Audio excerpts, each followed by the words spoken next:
हमारा शरीर किस प्रकार से चलता है। आज का विषय इस है। हमारा शरीर जैविक घड़ी के अनुरूप कार्य करता है। यदि हम कम नींद लेते हैं तो हमारी जैविक घड़ी प्रभावित, साथ साथ हमारी शारीरिक प्रतिरक्षा प्रतिक्रिया भी प्रभावित होती है।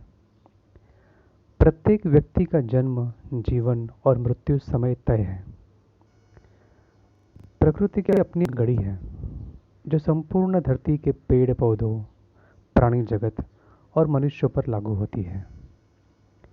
प्रत्येक जीव जगत उस घड़ी अनुसार ही कार्य करता है, लेकिन मानव ने उसके अनुसार कार्य करना ही छोड़ दिया है।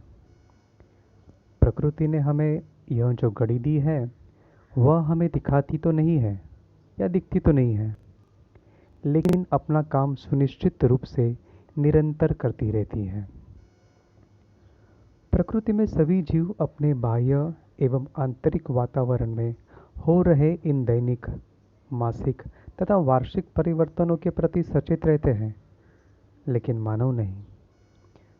सूर्य के उदय काल की शुरुआत से सूर्यास्त के बाद तक और फिर सूर्यास्त के बाद से सूर्य उदय के काल तक समय एक चक्र की भांति चलता रहता है और उसी के अनुसार शरीर भी जागता, जीता और सोता रहता है।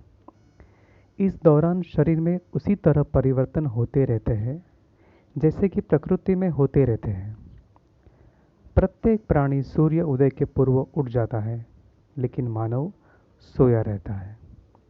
सूर्य को जगत की आत्मा कहा गया है और उसी के उदय के साथ हमारे शरीर का तापमान बढ़ता और उसके ढलने के साथ घटता है। रात्रि 9 से 11 बजे के बीच इस समय ऊर्जा का प्रवाह रीढ़ की हड्डी में स्थित मेरु रज्जु में रहता है।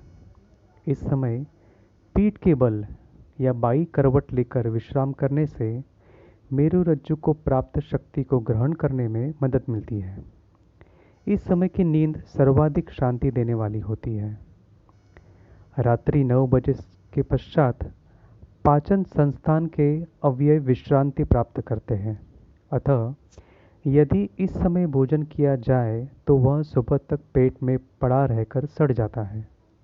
उसके सड़ने से हानिकारक द्रव्य पैदा होते हैं जो अम्ल यानी एसिड के साथ आंतों में जमकर उत्पन्न करते हैं। इसलिए इस समय भोजन करना खतरनाक है। रात्रि 11 बजे के बाद पित्ताशय मतलब गॉल ब्लैडर सक्रिय होता है। पित्त का संग्रहण पित्ताशय का मुख्य कार्य है। इस समय यदि आप जागृत रहते हैं तो पित्त का प्रकोप बढ़ जाता है, जिससे अनिद्रा, सिर दर्द आदि पित्त विकार तथा नेत्र रोग उत्पन्न होते हैं। रात्रि 12 से 4 बजे का समय बहुत महत्वपूर्ण होता है। रात्रि 12 से 3 बजे तक दिमाग में स्थित पेनियल ग्रंथि, जिसमें आत्मा रहती है, वह एक्टिवेट होती है। यह अंधेरे में ही एक्टिवेट होती है, इसलिए इस समय अंधेरा रखना चाहिए। इस दौरान 2 बजे दिमाग बहुत ही विराम की स्टेज में पहुंच जाता है। इस समय दिन भर में हुई क्षति की पूर्ति दिमाग करता है। अगर इस समय किसी कारण उठना भी पड़े तो थोड़ी देर उठकर बैठना है, नहीं तो एकदम उठने से आपको चक्कर आ सकता है, क्योंकि दिमाग आराम में होता है। अगर आप उठने के आदी है तो इस समय योग ही लगाना चाहिए। इससे डबल लाभ होता है। एक तो दिमाग प्राकृतिक रूप से आराम में होता है, दूसरा भगवान की याद से आराम में आ जाता है। कोशिश करो 12 से रात 3 बजे तक नींद करनी ही चाहिए। नींद न भी आ रही हो तब भी अंधेरे में रहकर अच्छे विचारों या योग में मन को लगाए रखो। रात को 10 बजे से सुबह 4 बजे तक शरीर की सारी कमियां पूरी हो जाती है। उसके बाद हम दिनचर्या शुरू कर सकते हैं। धन्यवाद।